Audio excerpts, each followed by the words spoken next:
Welcome back to Public Affairs on Peach. An important part of financial health is avoiding making mistakes with your money. Joining me now is Andrew Poulos, accountant with Poulos Accounting and Consulting. Andrew, Happy New Year, and thank you for being here. Thanks for having me. Let's talk financial mistakes. Sure. We all must be making some of them. What are they and how can we avoid them? Obviously, let's start with purchasing too much of a house. Yep. That's one that you wanted to talk about. Good planning, of course, is crucial when it comes to financial decisions. Planning for a house. If you are not a homeowner and you're looking into the future to purchase a house, a lot of people purchase too much of a house, what we commonly know as being house poor. So that is something that needs to be addressed. Obviously, of course, there are certain goals that you look for in purchasing a house: location, school district, price, your income. What you need to account for, essentially, when you're looking to purchase a house, the lender is going to approve you based on your income and your credit score. With the updated regulations from Fannie Mae these days, lenders will go back up to 50% debt-to-income ratio, meaning 50% of your gross income. Of course, that doesn't exactly mean what you can afford on paper is what you truly can afford in practice. So you've got to consider all your other costs. Vehicles, unexpected bills, do you have money in the bank for savings? So I always recommend to be a little more conservative versus buying a house that you think you can afford, and then you figure out a year or two from now something happens and you truly can't afford it, and then you have financial challenges. And is that just a matter of sitting down and crunching the numbers and saying, okay, here's what we're paying monthly for all of these things, or is there any rhyme or reason? Certainly working with some sort of a budget, analyzing the income, the household income, your expenses, if you're saving anything. If you're not, you want to obviously take that into consideration as well and try to have some savings. But yeah, you have to put it down on paper. That is the number one plan, is to be able to really look at it and say, okay, yes, I can afford this, or what happens if something changes in life? Can I truly afford it? Maybe I need to have just a little bit less. Oftentimes we don't consider that. Our property taxes and our homeowners insurance as homeowners will go up at some point in the future, right? So we have to take into consideration things that will change. Just because our mortgage payment might be fixed and constant, that doesn't mean that everything else in life will remain like that. So we have to consider everything. And it's not just the mortgage, you're right, you've got all the other bills coming in. So not having an emergency fund is a big mistake. Do you see that a lot? Yes.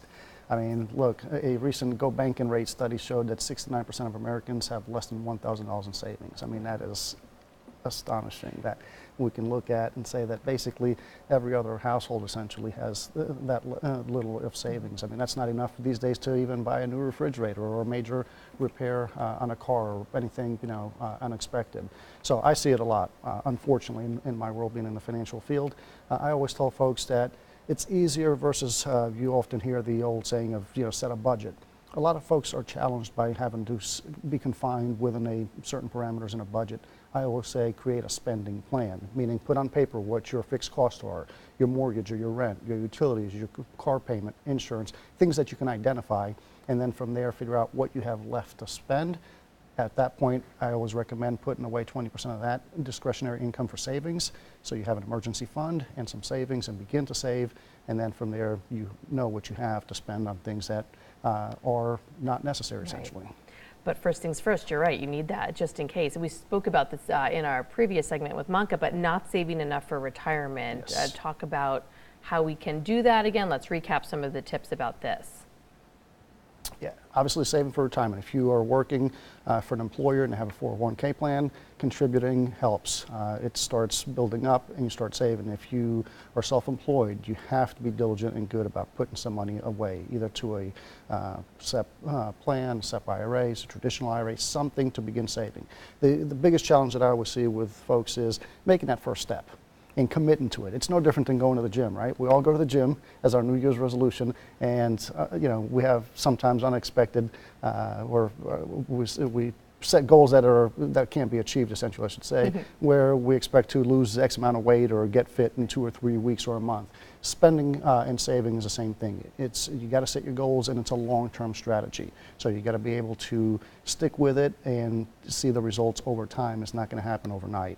But yes, you have to commit to it, and you have to contribute to some retirement plan, or else the money's never going to be there.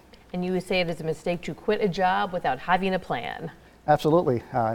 Quitting a job without a plan is planning to fail. So if you're going to quit your job, a lot of folks want to become entrepreneurs, small business owners. There's nothing wrong with that. but you have to be realistic with your goals. How are you going to pay your bills and support your household while you get going? Or if you quit your job looking for a new job and you don't have one yet, will you find one in a few weeks, in a month? What time will it take? You have to have a plan in life always. I always recommend from employment to income to saving. I mean, there's got to be a whole plan that comes together, or else you're just asking for trouble. Absolutely. You need to make sure you have something set aside. Most definitely. All right. Well, stick around. Much more to come as we continue our financial resolutions edition of Public Affairs on Peach. When we come back, financial analyst Manka Kaur joins us again with more financial resolutions, those for the long haul. We'll be right back.